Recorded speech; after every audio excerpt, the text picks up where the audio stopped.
આકાશી આફતથી diamond city સુરતમાં ગંભીર સ્થિતિ ઊભી થઈ છે। સતત વરસાદના લીધે શહેરમાં પૂરની સ્થિતિ સર્જાઈ છે।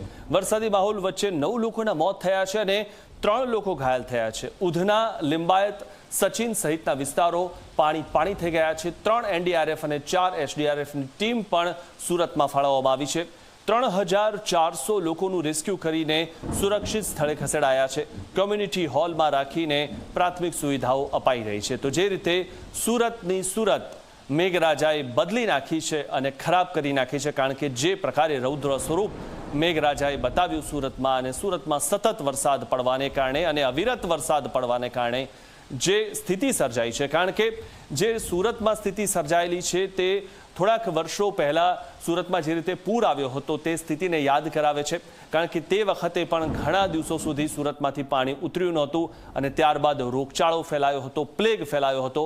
આપણે ઈચ્છા રાખીએ કે તે પ્રકારની સ્થિતિ ન સર્જાય સુરતમાં, વહેલી તકે પાણી ઉતરે અને કોઈ પ્રકારે રોગચાળો ન ફેલાય, કારણ કે જે રીતે સુરતમાં મોત પણ થયા છે અને 3 એનડીઆરએફ અને 4 એસડીઆરએફની ટીમો પણ ફાળવવામાં આવી છે। 3400 લોકોનું રેસ્ક્યુ કરીને તેમને સુરક્ષિત સ્થળે ખસેડવામાં આવ્યા છે। આ તમામ જે લોકો છે તેમના ઘરમાં પણ પાણી ભરાઈ ગયેલા છે અને જે રીતે આ સ્થિતિ જોઈ રહ્યા છો, કમરથી ઉપર સુધીના પાણી ભરાયેલા છે। વહેલી તકે આ પાણીનો નિકાલ થાય તે ખૂબ જરૂરી છે।